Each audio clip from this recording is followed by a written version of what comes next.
신명기서 오랜만에 다시 돌아왔는데요. 신명기 27장부터 이제 30장까지는 신명기의 결론 부분이 됩니다.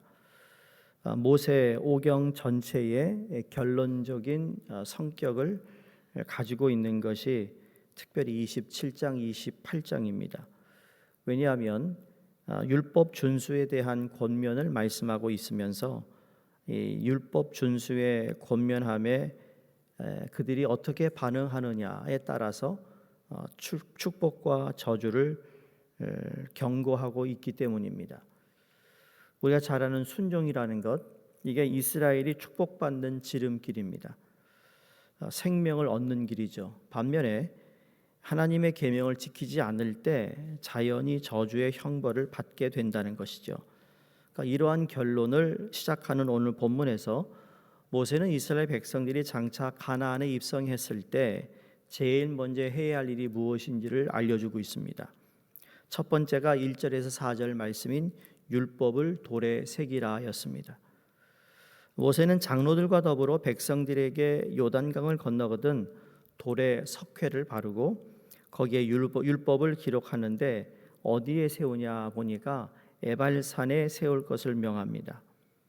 오늘날같이 책이 없었던 고대 사회에서는 돌에다가 기념비적인 사건이 기록되어입니다. 이런 피라밋이라는 곳을 가면 고대 문명에서 가장 화려했던 문명 보면 그들이 돌에다가 새겨 놓잖아요. 한국에도 돌에다가 이렇게 문자를 새겨 가지고 책을 찍어내는 일을 오래전에 했는데 오늘날 같이 책이 없었던 그 당시는 그렇게 기념을 남겨두었다라는 것이죠. 그래서 이 세워지는 많은 일들을 보면 이 모세가 이 명령을 하고 이스라엘 백성들이 그 명령에 순종하는 내용입니다. 근데 왜 이스라엘의 미래 역사는 이러한 돌들을 위해 기록된 율법을 기억하고 준수 여부에 따라 흥망성쇠하게 되는가? 이건 우리가 너무나도 잘 알죠. 하나님의 말씀을 가까이 해야 우리가 이 세상의 풍파 가운데 여전히 우리가 반석에 우리의 삶을 묶어두고 살아갈 수 있기 때문입니다. 그렇지 않으면 비바람이 불고 센 바람이 불면 날아가 볼 수밖에 없는 것이죠. 여러분, 그 당시 이스라엘 백성들에게 하나님이 계속 반복해서 신명기를 처음부터 끝까지 보시면 말씀에 대한 이야기를 계속해요. 말씀을 순종하라. 내가 너에게 준 명령을 지켜라. 지킬 때는 복을 받고 지키지 못하면 복을 받지 못한다는 것이 명확합니다. 그러니까 이스라엘 백성들, 유대인들은 지금도 말씀을 기억하기 위해 철저한 노력을 합니다. 문설주에다가 어린 양의 피를 바르는 것, 여러분 그것뿐만 아니고 그건 출애굽할 때 나왔죠. 여러분 가끔 이제 특히 아파트나 이렇게 이사를 가시면 이 퀸즈 지역에도 그렇고 아마 여기도 유태인들이 많으니까 보실 거예요. 문설주 어디 한 부분에 이만한 조그만한 제 손가락만한 스틱이 붙어 있는 게 있잖아요. 그게 바로 문설주에다 말씀을 붙여 놓은 거예요. 그리고 이걸 떼면 그 안에 이렇게 말아놓은 말씀이 있어요. 또 이스라엘 백성들이 팔에다가 젊은 남자들이 이 줄을 가지고 팔에다가 이렇게 막 묶어놓죠. 이것도 말씀을 상징해요. 또 모세 오경을 읽을 때 머리에다가 요만한 박스를 올려놓고 꼭 옛날에 그 상투를 한 것처럼 그 메고 있잖아요. 그리고 이렇게 읽어요. 이게 말씀이에요. 말씀이 안에 있거든요. 그러니까 계속 말씀을 가까이 하려는 노력이 있다라는 거죠. 그에 비해서 오늘날 우리 믿는 사람들은 얼마나 말씀을 잘 지키기 위해 그런 노력이 우리에게 있느냐라는 거예요. 어느 가게를 갔더니 그분이 주문 받는 거 너무 바빠가지고요, 쓸 시간이 없어 쓸 종이가 없을 때 여기다가 막 주문을 받는 분이 봤어요. 그런 분 보셨어요? 난 한 번도 그런 분은 봤는데요, 여기다 말씀을 적어가지고 외우는 사람은 한 번도 본 적이 없어요. 한번 해보시겠어요?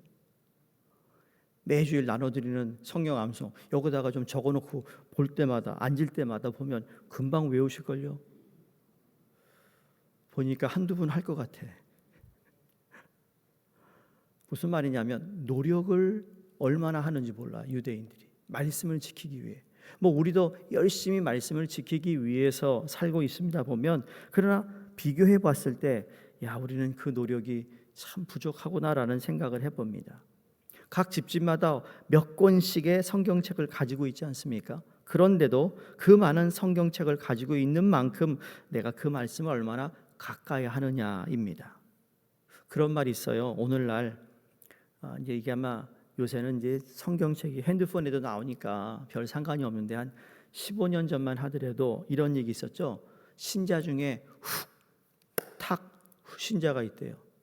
주일날 교회 갈 때 먼지가 낀 거 부르고는 탁 치고 교회 가는 신자가 있대잖아요.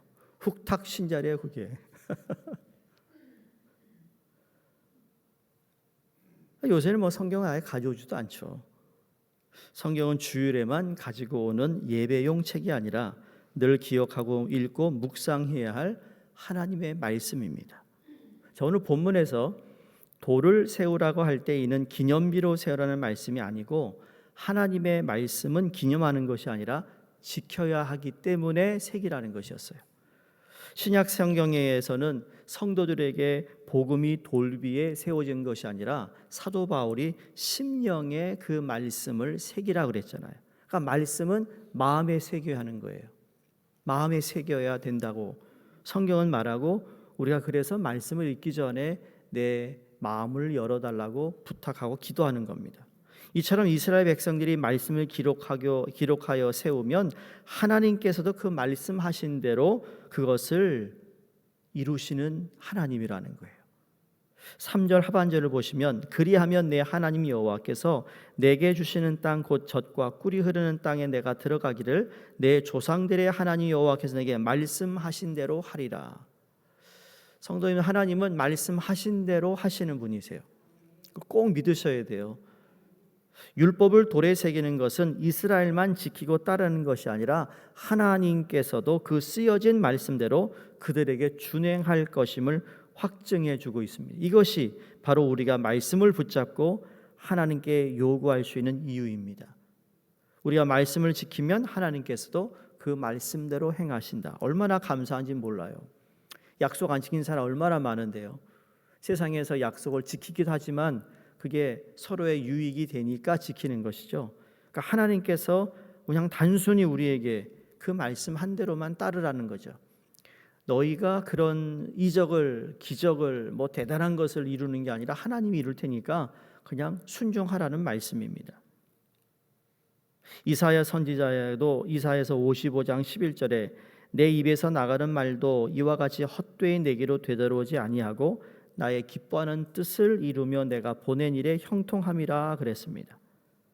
민수기 23장 19절에도 하나님께서 발람의 입을 통하여 이렇게 말씀하죠. 하나님은 사람이 아니시니 거짓말을 하지 않으시고 인생이 아니시니 후회가 없으시도다. 어찌 그 말씀하신 바를 행하지 않으시며 하신 말씀을 실행하지 아니하시랴. 율법을 기록한 이 돌들을 오늘 성경에 보니까 에발산에 세우라 그랬습니다. 원래 그리심산은 축복의 산이고요, 에발산은 저주의 산입니다. 훗날 이스라엘이 에발산에 올라 저주를 선포하도록 되어 있습니다. 그런데 왜 율법을 기록한 돌을 에발산에 세우라고 하셨을까라는 것이 의문입니다. 하나님의 말씀에 불순종할 때 초래될 저주의 심각성을 일깨워 주기 위해서가 아닐까라는 생각을 해봅니다. 에발산은 이스라엘과 매우 역사가 깊은 산이기 때문일 수도 있습니다. 여러분, 에발산 근처에 세겜이 있어요. 세겜이라는 것. 이 세겜은 아브라함이 처음 하나님께 단을 쌓았던 것입니다. 그 땅의 후손들에게 주리라는 약속을 받은 산입니다. 그리고 야곱은 이 세겜 근처에서 제단을 쌓아요. 훗날 요셉의 뼈가 세겜에 묻히게 됩니다. 그러니까 여호수아는 세겜에서 그 유명한 설교를 하죠. 너희가 섬길 자를 오늘 택하라. 나와 내 집은 여호와만을 섬기겠다라고 그렇게 그가 마지막 고별 설교할 때 이야기하잖아요. 그러기에 약속의 땅에 들어가 그들 선조가 신앙의 결단을 하던 세겜 땅과 가까운 에발산의 율법을 기록한 돌들을 세우는 것은 의미 있는 일이었다라는 거죠. 그곳에 말씀의 돌을 세움으로 하나님의 말씀이 얼마나 중요한가를 불순종하여 저주를 받을 수 있는 그 땅에 세우도록, 다시 말해 하나님의 은혜를 거기에 세우는 일을 하게 됩니다. 그래서 이것을 영원토록 후세에게 이걸 기억시키고자 하는 것이라는 거죠. 두 번째, 오늘 이스라엘 백성이 가나안 땅에 들어가면서 해야 될 것은 다듬지 않은 돌로 단을 쌓으라 그랬습니다. 단을 쌓아서 번제와 화목제를 드리라고 그랬어요. 5절에서 8절입니다. 자, 번제는 속죄와 헌신을 상징하는 제단이라고 그랬어요. 화목제는 하나님의 축복과 구원에 대한 감사와 친교를 간구하는 제사입니다. 그러니까 이스라엘 백성들을 가나안 땅에 인도하신 하나님께 대한 감사와 그분께 대한 헌신을 약속하는 제사를 드리는 거예요. 여러분, 이처럼 말씀을 돌에 세우고 단을 쌓고 제사를 드리는 것은 매우 중요한 신앙의 자세를 보여줍니다. 우리가 오늘날 믿고 있는, 우리가 행하고 있는 신앙의 모습이 바로 이 구약에서 하나님께 올려드렸던 제사의 이 모든 것이 기초가 되고 있습니다. 그러니까 말씀을 받은 자는 하나님께 예배하고 동시에 성도 간에 서로 교제를 지향해야 하는 것이에요.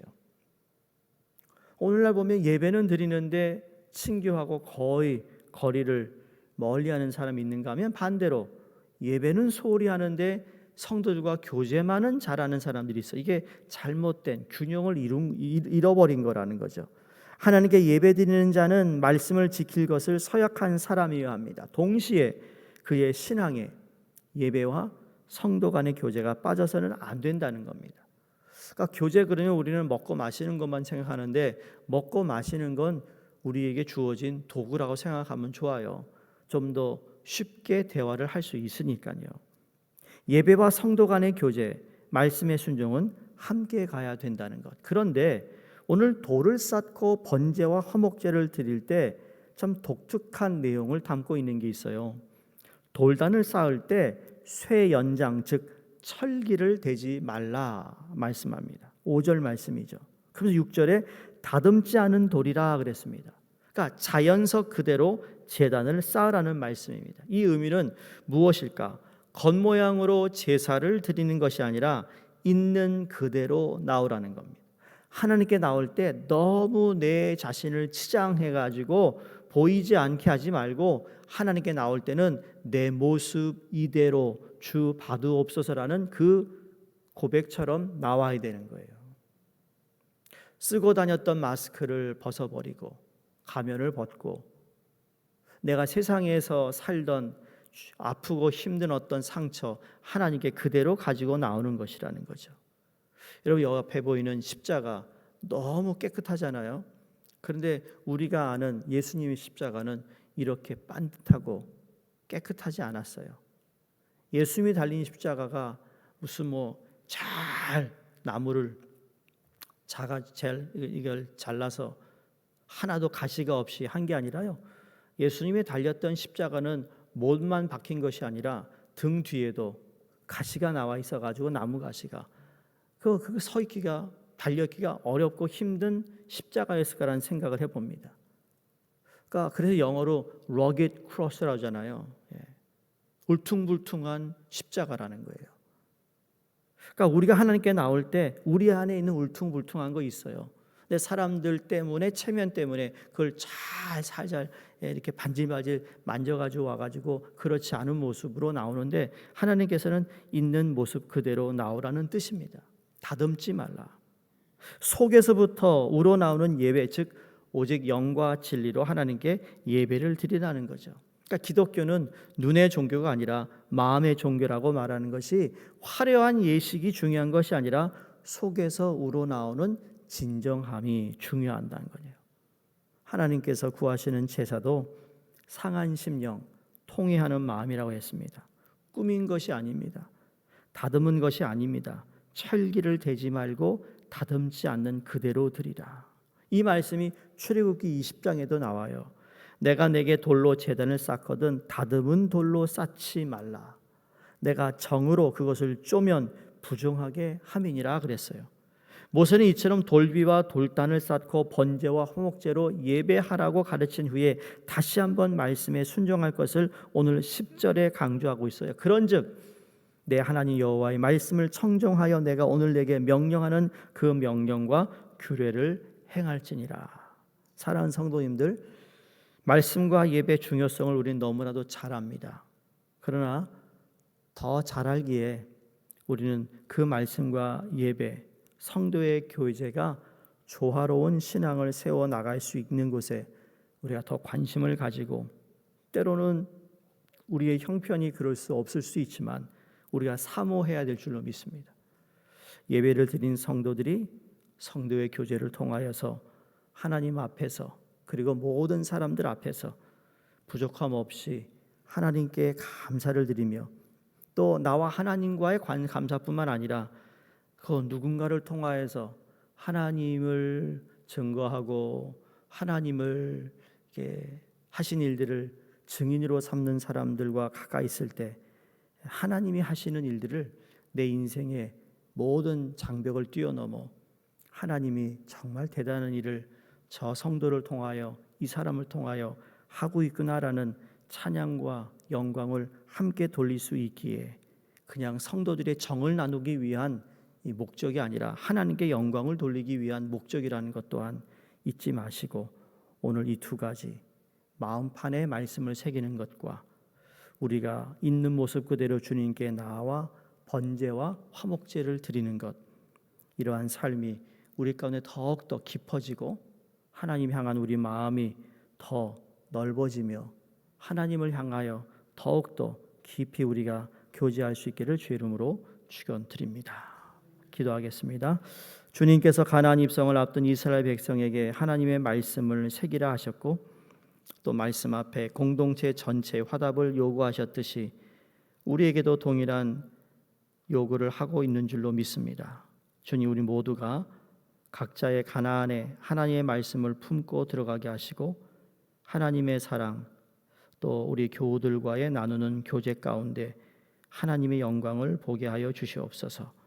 비록 손해를 보고 비록 힘겹더라도 하나님의 말씀을 포기하거나 참 인간다움을 포기하지 않도록 도와주시고, 복음에 우리가 더욱더 마음을 다하며 말씀에 마음을 다하여 지킬 수 있도록 하나님 믿음도 주시고 용기도 주시고 능력도 허락해 주시옵소서. 감사드리며 예수님 이름으로 기도드리옵나이다. 아멘. 우리 함께 기도하겠습니다.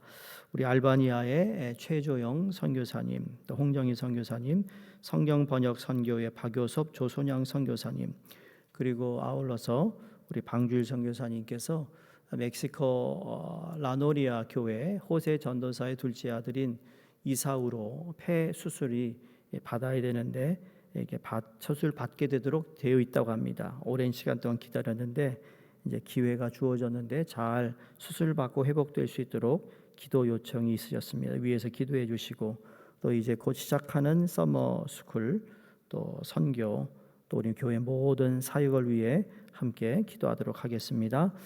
할렐루야. 하나님 아버지 감사합니다.